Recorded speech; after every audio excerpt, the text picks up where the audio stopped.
Hello and welcome to the Scrum Sessions podcast. Here in Dallas, I am Q, and you go, my friend. It's your We already messed it up. So my name is Gerion. Hello, everyone. I'm coming straight to you from Berlin, Germany, and we're here to talk about feedback today. Yeah, we did. We are here to talk about feedback, and like I was telling you before we started recording, I want to divide feedback in two big chunks, if there is such a way to do it. One is about product feedback, feedback that you get about your product and etc. And the other one is more general feedback, even relationship feedback, team member to team member, teams in between teams, and etc. So that's how I would like to break those things apart. If you are good with that. Yeah, let's do it. Okay, so let's talk about product feedback.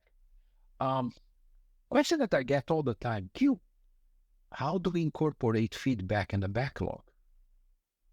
And I normally ask people, I'm funny that you're asking that, right? Because you're getting feedback all the time. I mean, as we release the product, and we feel good at what we're doing, if our teams are mature enough, we're probably releasing pretty often, sometimes even multiple times during the sprint. And ideal situation, even daily, we always having incremental changes to the product and etc.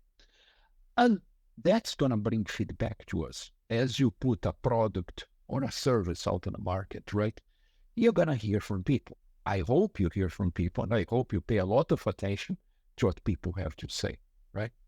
And then what we do with all that bunch of information that we get, that's when things get a bit tricky. That's where there is a little bit of art mixed with science. What do we do with this feedback, right? And I don't know about you, my friend, but I normally treat feedback product in three big categories. Right? So I hear from my customer, my client, my stakeholder, all of the above, multiple times. So, but what do I do with this? Well, I imagine one thing is, okay, you have a wish. It's my product right now. Does it meet your wishes? Right? Say our new users say, oh, what about your product and etc. Would like your product or service to provide this. Yeah, we actually do. So at that point, is this gonna bring me that person in? I'm gonna acquire that person. I'm gonna sell something to them, or is gonna help retain one that I already have. So that's one category. Then I go to the second one, and I'm gonna be talking a little bit longer than usually here. Now, you get feedback from other people that may not be your customers, may not be your clients, may be your stakeholders. But then you think about this. These people who are providing us feedback, are they in the target market that I'm in? Because if they are, I better do something about it because I can grab these people, right? What I can do with this is I can penetrate the market more in depth, get more people in that particular market. And the third kind of feedback for me is the people who are not my customers yet. I would like them to be, but they are not yet. Or they are not in that particular market. So at that point, what do you do with all that stuff? Well, there's actually two options. You either ignore it because they're not in my target market. I don't think they're going to be my customers anyway. Or you can say, you know what? I need to think about it because perhaps there is another market segment that maybe we should be addressing. So that's what I tell my product owners and my product managers about the three chunks of feedback and how to classify them and take action based on what you really want to do with them. So, thoughts about it, my friend? It's very interesting that you're talking about three things because I actually, well, like when I talk about feedback, I also classify it into the three C's. And so for me, what usually needs to happen first is it needs to be captured, right? Because yes, we say the product owner needs to be out there with the customers. Yes, we say we have the sprint review, and ideally we have a lot of customers in there that give us feedback.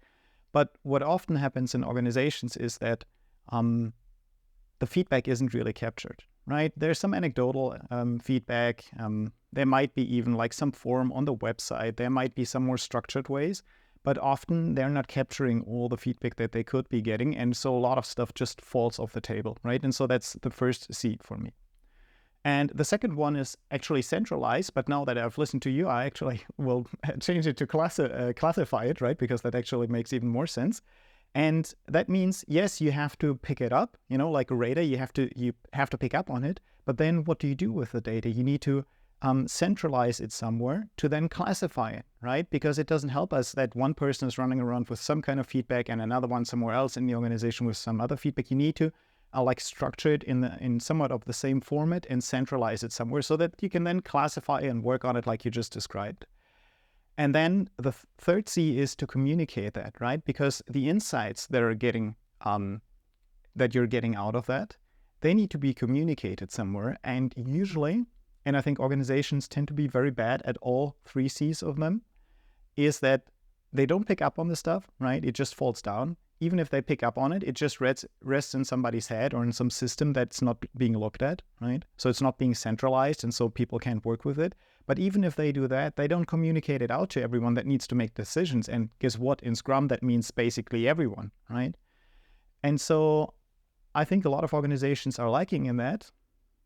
And then they don't get to do what you're describing, right? The classification and thinking about, okay, so is there maybe a new market opportunity there? Yeah, and the classification is key because as well as I do, right? It leads to prioritization. And prioritization is a huge issue as well. It's probably issue number one, right? People have trouble prioritizing. So if I understand where the feedback is coming from, it becomes a lot easier to prioritize. Because if my priority is to deepen the market fit, and I'm getting feedback from somebody that's not in that market, okay, you know what? Great, thank you, right? But we need to classify things in order to help prioritization. Because otherwise, we end up with a very bloated product, right? Everybody wants everything, and I'm going to put everything on my product or service. I use the product as a generic name for product or service, right? And they're going to end up with a bloated product. So what happens is, when you classify things, you have the opportunity to say, I have this, I have this, I have this. Perhaps I can create a single solution that gets me like these three big groups of people in there, right? And there is also the opportunity to say, no, I'm not going to do that because that's not the market I see us going right now, right? So you have to also be able to say no. Now, the idea is, regardless of what you do with the feedback, if you ignore it, if you group it, if you decide to do something about it, you should be always listening to the current customers that you have, but also the prospective, because market shifts really quick, right? How many people are caught with their pants down with the whole ChatGPT thing, right? So if you're not paying attention, you're going to end up in a lot of trouble. But I like the idea of classification to help prioritize. Yeah, very good. Very interesting. And the other thing that just came up for me while you were talking is that there's, of course, and this might be super obvious, but there's, of course, like different kinds of feedback, right? Some is more quantitative and might even be veering over into metrics almost, right? And then there's more qualitative stuff. And I was just reminded of that when I read an article this morning about how Western arms manufacturers are using the war in Ukraine to test their weapons, right? Because what's actually going on is that all the Ukrainians that have been trained in the West by American, German, UK military trainers, for example, they all stay in contact, right? And I've seen this pop up several times. And so they all have the numbers of, let's say, their German trainers, right? And so if they're having a problem with the system, they call them, right? And this is some form of qualitative feedback. And they'll say, okay, so this doesn't work as expected, or we're running into trouble if we're using it this way and so on. And this is super helpful and it needs to be captured somewhere. But then there's also more quantitative feedback, right? So apparently NATO has some kind of database where like all the systems that break down and have to be maintained, repaired, and so on are being tracked So they have this huge database of like basically every piece of larger military equipment that they can then say, okay, so I don't know, the German artillery is breaking down more often than the French one or something like this, right? Which would be an example of more quantitative feedback, like almost metrics, almost stats, right? And I think it's very important that you actually capture both, because if you just use one of them, you're probably missing some part of that picture. Absolutely. Absolutely. And I think in one of the writings from Ono Taishi, he says the people who only look at numbers are the worst of them all, right? Because you are missing a lot of the picture, right? There are some things that are hard to quantify. Yeah. Right. But the qualitative feedback, it's very important, right? And I think a point that I also make all the time is there will never, ever, ever have a product. You're never going to have a product that doesn't have gaps. The thing that you have to try to do is to make the gaps small enough without bloating the product so it can be the best option for someone. Right?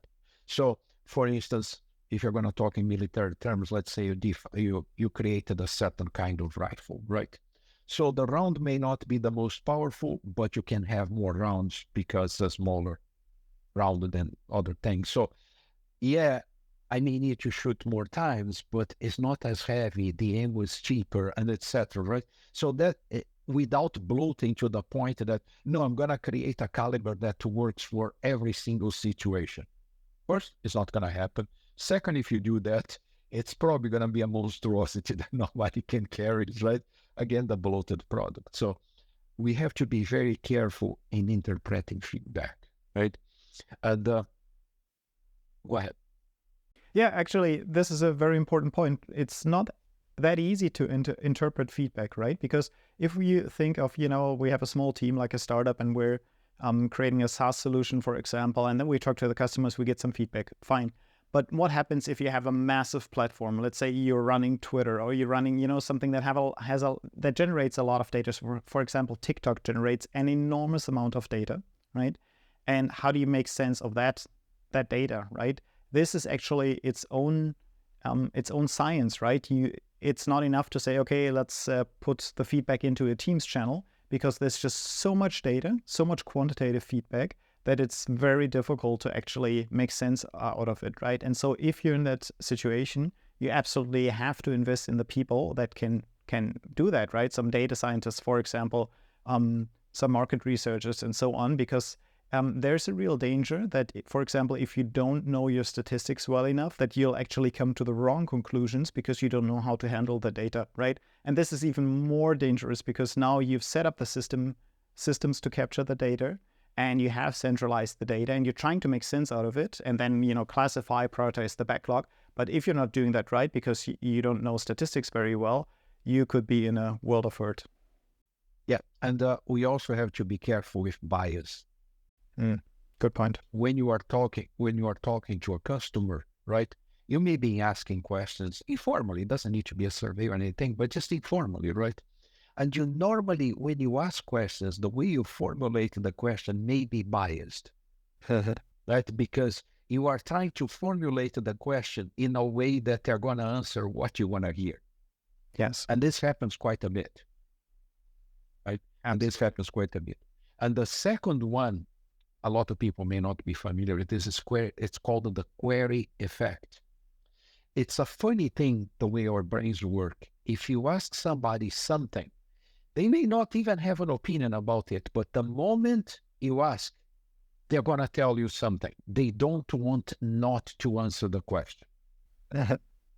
And that creates a lot of problems when you are trying to gauge product and market penetration and wishes and etc. But one tip I would give to people is, if you are asking somebody something or multiple questions and out of the blank they mention something that you didn't ask, that is the kind of stuff you have to take point to. Unprompted feedback is the one that you have to be paying attention to, because it's something you didn't ask, but it's something that's very important to them. Otherwise, they didn't drop that bomb at that particular moment, right? So that's what I mentioned. There's lots of things you can do with statistics, with data science, and et cetera, et cetera. But there is the art part of it, right? There's the sensitivity of how to formulate the questions, how to gather the stuff, and be very careful with bias, because a lot of times I answer surveys and et cetera. And I said, well, they're asking this and this, but that's not how I think it. There is another answer to that, right? But there's no place in there for me to say, I disagree with A and B, and I think it should be Z, right? Because the unprompted feedback is often the most important one. Yes, and this is actually very true in marketing, right? So, for example, if you go on a website and you sign up for a service, or you want to have an initial call, right, with some service provider in the B2B space, right? A lot of them will give you a structured choice to tell them, like, how did you hear about them, right? And it might say, oh, the podcast, or I saw some ads on Google or something like that. But this is the case in point. If you're smart, you're not going to do that. You're just going to leave it as an open form field, right? And see what people will tell you, because first of all, they'll come up with options that you didn't think about and didn't put in your list to choose from. And then usually they'll go a little bit further, right? And they'll say, oh, I've listened to the podcast on this platform, or I've heard it from this person, right? And so they're going to give you more information that you can then zoom in on and actually get a much richer data set from. Exactly. And that again helps the prioritization, which is the key element, so we do not bloat products, right? And you're always outputting the most valuable thing to the market. And I think one of the things that happens with Scrum is we tend to think too much as we have a backlog, and we have to service that backlog, create the product or service based on that backlog, and etc. But oftentimes the teams don't pay much attention how that mythical backlog was created, right? And even at leadership level, I think we get a bit of car wash mentality, especially in the IT workspace. Okay, let's get this out of the door. Let's get this. Let's get that. Let's get that. Let's get that. But are we getting the right stuff out of the door? Getting stuff out of the door is relatively easy, especially if you don't care quality. It's even easier, right? But getting the right stuff at the right moment, that's key to have good return on investment. And that, again, comes from the feedback and comes from the proper prioritization. Yeah. So, Q, what do you think are the sources of why people don't work with feedback as well and as much as they should? I think is bias. It's a big thing. I've seen that work a lot. I recently have been helping people develop surveys and etc. And I can see how the questions are written. They expect people to answer in a particular way. The second is the tendency to more is better, bigger is better, right? Let's put as many features there as possible. And there is no actually analytics or studies of any kind to see, do people actually use this stuff? And how many people are using this, right? And that starts to skew things a little bit. It's like, oh, we have to be everything for everybody. I'll give you an example. Many years ago when I was working in a healthcare company, we had a chief product owner who wanted a certain thing on a product. I can't say much, so not identify the company also, right? And somebody told me one day and said, Q, I don't get why this stuff is in there, right? I really don't. I said, well, we'll talk to the chief product owner, He said, well, I did, and pretty much I got ignored. And then I got curious, and I started talking to a bunch of people, right? Anyway, to make a long story short, we would spend, this was 8 or 9 years ago, maybe more, about a bit over $1 million to develop that, right? And we found out by just talking to people without bias that only 3 clients wanted that particular thing and would probably bring $20,000 that year in revenue. Yeah. So a lot of that is personal bias. So I think people need this. I said, why is that? Oh, because I heard that. I heard from how many people? Again, Is that the market we want to go? Are we going to deepen the fit? Is this covered somewhere else in the product, right? Maybe there is something that almost does that and it's good enough for people. So I think there's the personal bias that comes to play. And there is that thing that I know what the customer wants without actually knowing what the customer wants. Whatever. I don't know if there's a name for that, right? But those are the things that I see influence that. Yeah. Which I think we covered the product part enough, which brings me to the second part. How do we give feedback, for instance, to team members, between team members and leadership, or what feedback in general? No, we are always getting and giving feedback, right? So forget the product part. How should we go about saying, hey, you know what? I really don't agree with that, but I'm not going to say anything because that person is going to be upset. So in your opinion, how do we go about providing feedback in general about things, not necessarily product? Well, this is probably the key question, right? Especially if you think of the political climate, right? You have like very opposing camps that find it difficult to even talk to each other, and so like finding a way to make your point without pushing the other person away is even broader than giving feedback. I think it's a very critical skill that a lot of people are lacking, and I'm not saying I have it. I think it's a very difficult task. So there's a couple points that I would make. The first one is I'll try to always think if this person is willing to even listen to the feedback, and if right now is the right moment, right? And there might be some situations where the person isn't willing and it might not be the right moment, but that person still has to hear it, right? So you can't always like totally respect that, but in general, it's a good idea to think about if this is really the best situation to do it right now, and then go from there. Then there's, of course, the issue if it's critical feedback, you know, you're criticizing the person, can you do it in private, right? Do you need to do it in front of everyone? Sometimes that's actually necessary, right? Especially as a leader. But usually it's best if you give critical feedback if people are alone, if you're alone with them. And then I also think it's very helpful to, if you have data, back it up with data, but often it's more subjective, right? And then make clear that it's subjective, right? You might say, well, I have the impression, or it seems to me, right? So I make clear that it is my perception, and my perception might be wrong. And I'll even say that, right? So I might say, so I've been having this perception, and I might be totally wrong about it, that so-and-so is happening, right? And so I'm not going in and say, it's obvious that you're doing this, right? I'm saying, well, it's my perception, and I might be wrong. Can we talk about it? And so then this is a different way of talking to each other than just coming in and acting like I am the arbiter of truth, and there's no way that I could be wrong in this.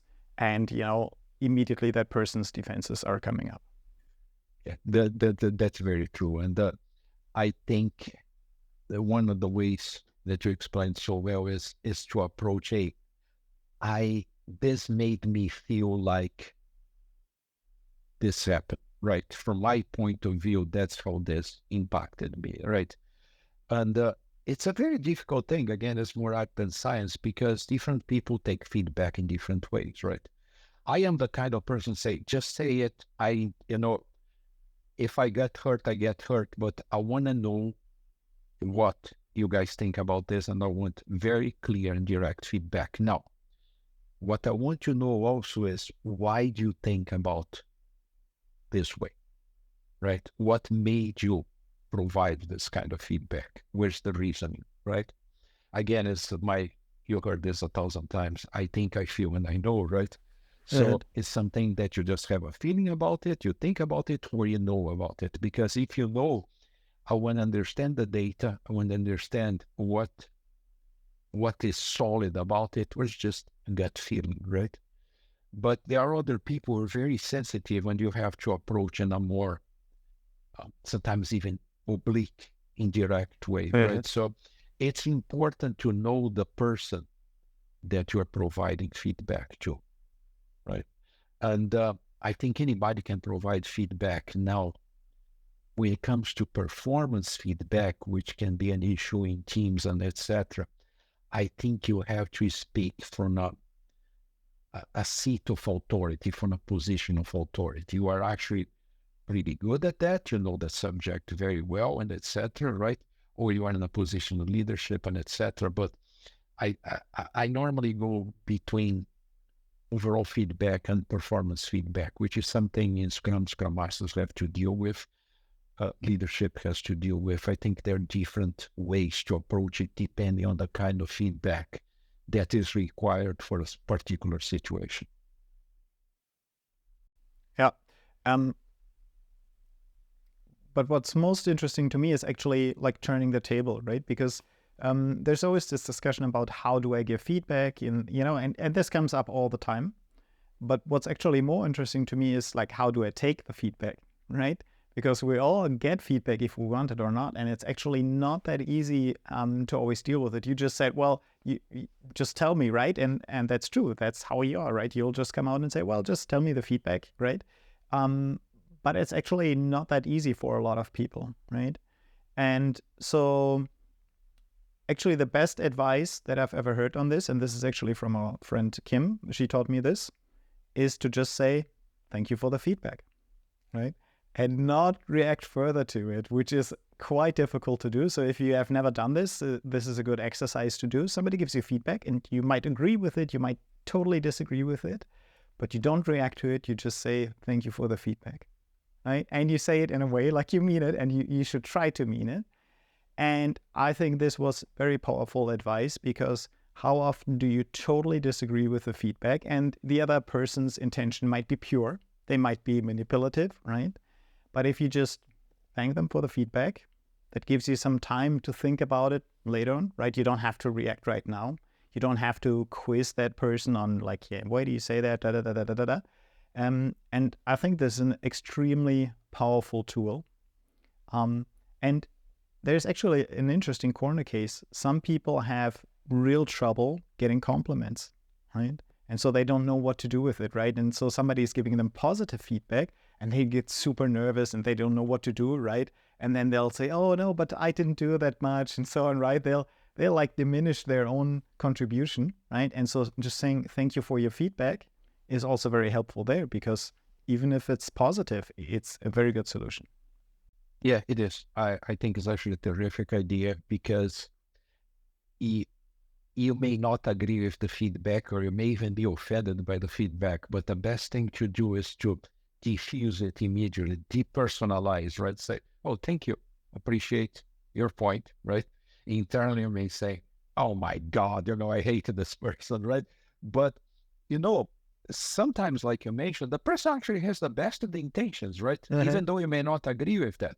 Sometimes they're malicious, sometimes you're manipulative, but most of the time, people say, well, you asked for feedback, now you heard what you didn't like, right? I mean, and I said last week in a class that I was teaching, I said, guys, we have to be careful with feedback. When you ask for feedback, you have to be prepared to actually receive the feedback, because it may not turn out the way you wanted. And sometimes we get defensive because, I don't know, we spent 3 months doing this. It's my baby. I put hours and hours and hours. And people look at that and I said, yeah, really? Yeah, right? So it hurts. But I rather receive that now than when I make that thing broad to most people, and then everybody has the same reaction, and then it's even worse, right?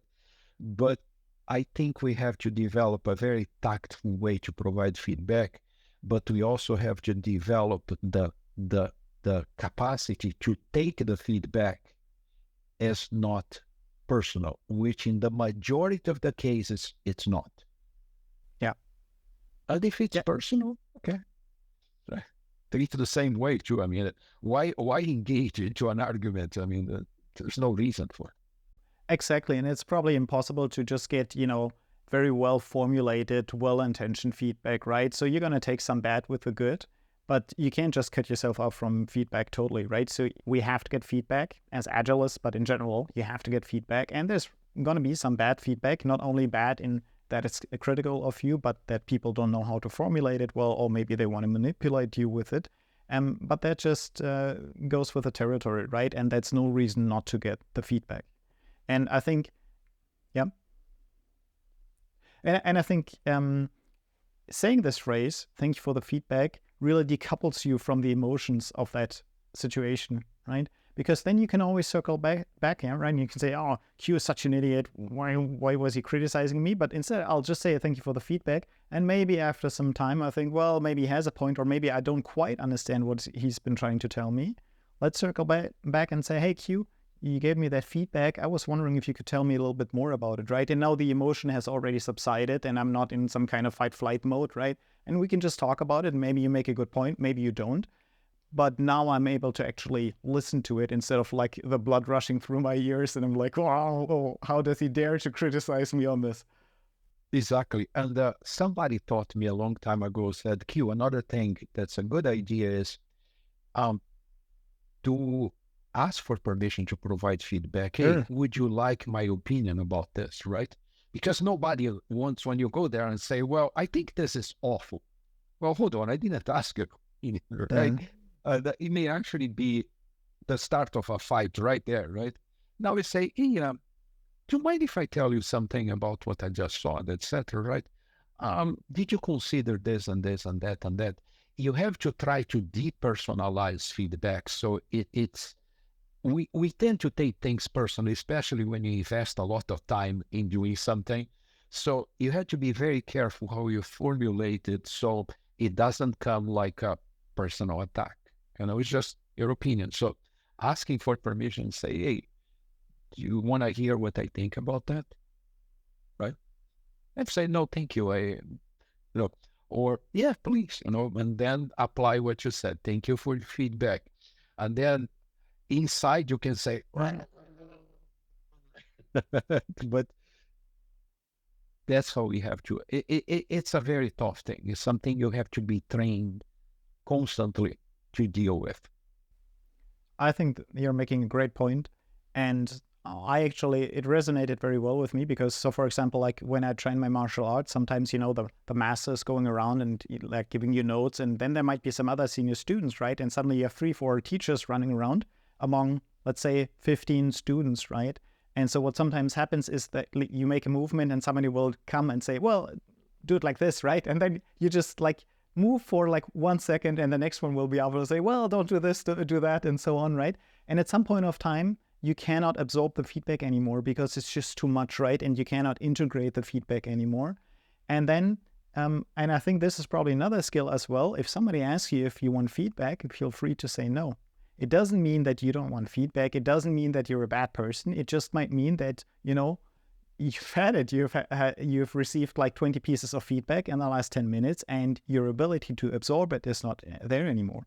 Or maybe you were having a really bad day, right? And you're feeling kind of sensitive, right? Your nerves are really raw.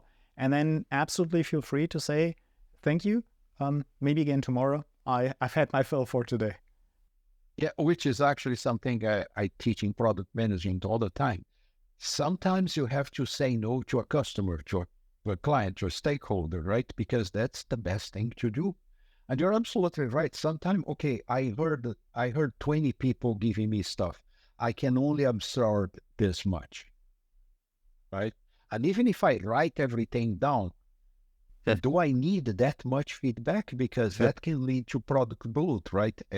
Maybe these people never thought about this, the query effect, and they start telling me stuff just because I happen to ask, right? Or they think that everybody else mentioned something, so let me see what they didn't mention so I can add. So there is a saturation point for everything, right? And it's a very delicate situation. But product feedback, we have the advantage that we can categorize. We have a bunch of techniques that we can use. Personal feedback in general about daily things and etc. It's a bit more complicated. It's a bit more open to interpretation, right? All right. I think that's about it. Do you have anything else? No, I am good for this. I think I have to thank everybody for watching the podcast. like us, ping us, give us suggestions. And that's it for this month. From Dallas, I am Q. And I'm not being put on the spot for the first time ever. So this is actually putting me on the spot to be not put on the spot. All right, guys. Thank you very much for watching us, and I hope you subscribe to the podcast on the platforms that you usually subscribe podcast on, and talk to you next time. Bye-bye.